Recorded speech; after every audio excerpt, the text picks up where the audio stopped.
নবীকে যারা শেষ নবী মানে না তারা কি বলেন? আরো জোরে বলেন, তারা কি কাফের? এতে কোনো সন্দেহ? আজকে পৃথিবীতে অনেক মানুষ মাথা চারা দিচ্ছে, আমার নবী শেষ নবী, নবীর পরে আর কোনো নবী নাই। এ কথা সত্য না? আপনি আমি আখিরি উম্মত, আমাদের পরে আর কোনো উম্মত বিশ্বাস করেন না? এরপরে এক শ্রেণীর মানুষ এগুলো নিয়ে বিভ্রান্তি ছড়া আছে না? কিন্তু আমরা ওগুলো বিশ্বাস করবো না। মনে থাকবে তো ইনশাল্লাহ? ওয়াসওয়াসা দিবেই তো। আমরা শেষ জামানা আসছি, কত ফেতনাই সমাজে দেখা দেবে, কথা বলেন ঠিক কিনা? খালি ঠেলা ঠেলি আর গুতাগুতি, এর মধ্যে টিকে থাকা লাগবে খাঁটি ইমান নিয়ে হকের পথে। এটা চারটিখানি বিষয় না, কথা বলেন এখন। হাদিস শরীফের ভিতর আছে শেষ জামানা এমন একটা জামানা, আগুনের আঙ্গার হাতে রাখা সহজ হবে, কিন্তু ইমান ভিতরে ধরে রাখা এর চাইতে কঠিন হবে, কথা বলেন ঠিক কিনা? সেই জামানা চলতেছে বাজান, চতুর্মুখী খালি ফেতনা ফেতনা, কে কি বলতেছে কারটা গ্রহণ করি। আমরা সাধারণ মানুষ বিভ্রান্তির বেড়াজালে পড়ে গেছি যে কোন হুজুরেরটা ঠিক, আসলে কোন হুজুর কি বলে এইটা অত চিন্তা ভাবনা করার দরকার নাই। আপনার সহজ চিন্তা, কোরআন হাদিসের সাথে যা মিলবে আমরা তা মানবো। এর বাইরে যদি কেউ নিজের মন করা কোনো কিছু প্রচার করে, মন করা কোনো কিছু চাপায় দিতে চায়, আমরা এটা মানবো না, গ্রহণ করবো না। বিশ্ব নবী আখিরি নবী, কথা বলেন না কেন?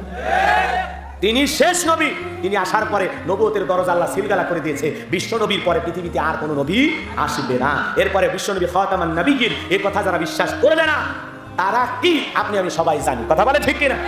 নবীকে যারা শেষ নবী মানে না তারা কি বলেন? আরো জোরে বলেন, তারা কি কাফের? এতে কোনো সন্দেহ নাই। আল্লাহ পাক আমাদের হেদায়েত দান করে, জোরে কোন আমিন। আরো জোরে বলেন আমিন। এক করতেছেন মনে হয়। এ বাজান গো আমার, এইবার জালেম বাদশাকে বলে তোমরা নাকি গায়েব জানো, আর গতকাল রাতে কি স্বপ্ন দেখেছি সেই কথা বলতে পারবে না। এটা একটা কথা হলো, বলতেই হবে তোমাদেরকে। বলে না আমরা কেউ বলতে পারবো না। জালেম বাদশাকে বলে শোনো, 7 দিনের আলটিমেটাম দিলাম, এই 7 দিনের মধ্যে স্বপ্নে আমি কি দেখেছি সেই কথাও তোমাদের বলতে হবে, স্বপ্নের ব্যাখ্যা কি হবে সেই কথাও তোমাদের বলতে হবে। যদি না বলতে পারো 7 দিন পরে শুলিতে চড়াবো, ফাঁসি দিয়া মারবো। জোরে বলেন নাউজুবিল্লাহ, আরো জোরে বলেন নাউজুবিল্লাহ। এ বাজার গো আমার, এই কথা বলে জনগণকে ছেড়ে দেওয়া হলো। সমস্ত জনগণ থেকে বলে 7 দিন কেন, 7 বছরও যদি সময় দেওয়া হয়। এরপরেও বাদশা কি স্বপ্নে দেখেছে এটা আমাদের পক্ষে বলা অসম্ভব। জনগণ টেনশন নিয়ে চলে গেল।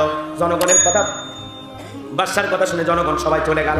এইবার বাজান আমার জেলার জেলখানা পরিদর্শন করে ঘোরাঘুরি করতেছেন। জেলারকে আল্লাহর পয়গাম্বার ডাক দিলেন, শোনো এদিকে আসো, তোমার দেখে মনে হয় তুমি চিন্তায় আছো, টেনশনে আছো, তুমি কি কোনো টেনশন করতেছো? জেলার দেখে বলেন আমি অবশ্যই টেনশনে আছি, কারণ হলো আমার বাদশা গতকাল রাত্রিতে একটা স্বপ্ন দেখেছে, আজকে হাজার হাজার মানুষকে একত্রিত করেছে। স্বপ্নের কথা যখন বলতে যাবে স্বপ্নের কথা সে ভুলে গেছে, স্বপ্নের কথা বলতেও পারলো না। জাতির মানুষ তার স্বপ্নের ব্যাখ্যাও বলতে পারলেন না। পরিশেষে বাদশা তাদের 7 দিনের আলটিমেটাম দিয়ে বাড়িতে পাঠায় দিয়েছে। 7 দিনের মধ্যে তারা না বলতে পারলে জালেম বাদশা তাদেরকে ফাঁসি দিয়ে মারবে। এই কথা শোনার পর আল্লাহর পয়গম্বর ডেকে বলে, জেলাদ তুমি তোমার বাদশার কানে খবর পৌঁছায় দিতে পারো, তোমার বাদশা গতকাল রাত্রিতে কি স্বপ্নে দেখেছে সেই কথাও আমি জানি, আর এই স্বপ্নের ব্যাখ্যা কি হবে সেই কথাও আমি জানি। বলেন আল্লাহু আকবার। জেলার খুশিতে আনন্দে আত্মহারা হয়ে গেল। এই সংবাদ পৌঁছায় দিলে আমার প্রমোশন হবে। মারছে দৌড়, দৌড়ে যা বলে বাদশা আপনার টেনশন দূর হওয়ার ঔষধ পাইছি। বলে তাই নাকি? কি? বলে জেলখানায় একটা আসামি আছে, নাম হলো দানিয়াল, দেখতে ভারী সুন্দর, যতটুকু বুঝি সে কখনো মিথ্যা বলতে পারে না। বলেন আল্লাহর নবীরা কি কখনো মিথ্যা কথা বলে? আল্লাহু আকবার বলেন। এইবার জেলার থেকে বলে বাদশা আপনি স্বপ্নে কি দেখেছেন সেই কথাও সে জানে, আর এই স্বপ্নের ব্যাখ্যা কি হবে 2টার উত্তরই তার জানা আছে।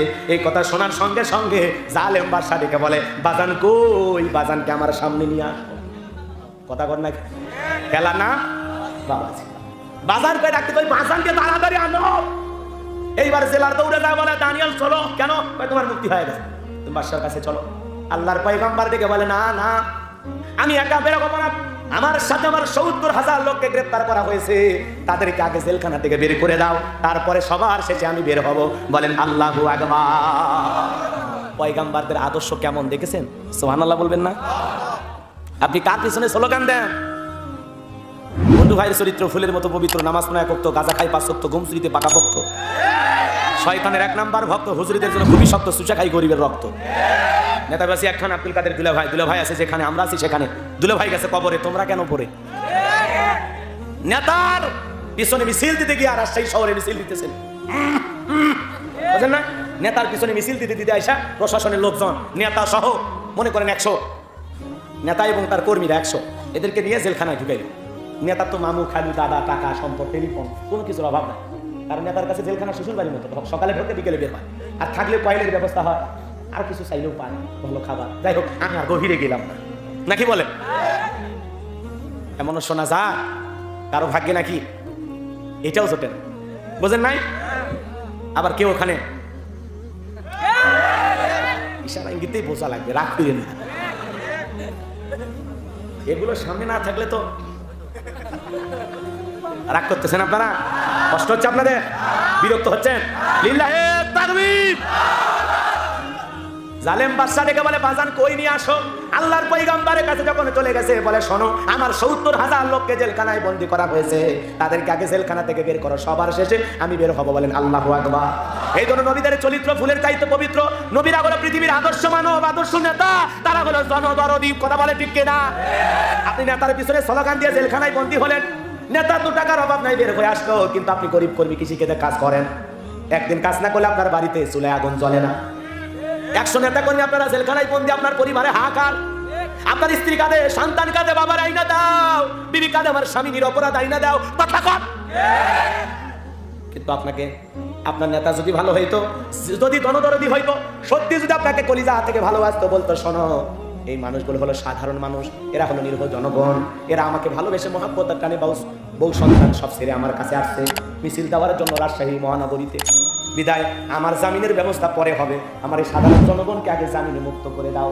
আমার একজন কর্মী জেলখানা থাকা অবস্থায় আমি নেতা জেলখানা থেকে বের হব না, তাহলে বোঝা যায় তো এটা হলো সত্যি জনদরদী নেতা।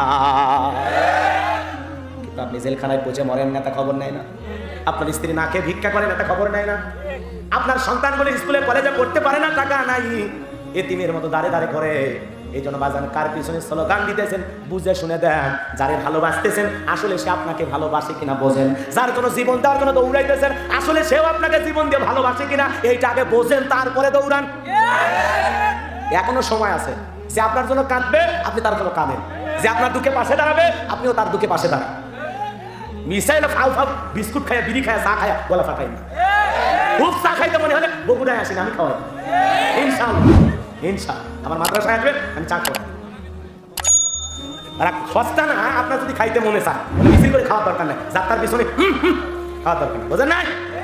রাগ করতেছে, সামনের দিকে যায়, কষ্ট হচ্ছে আপনাদের।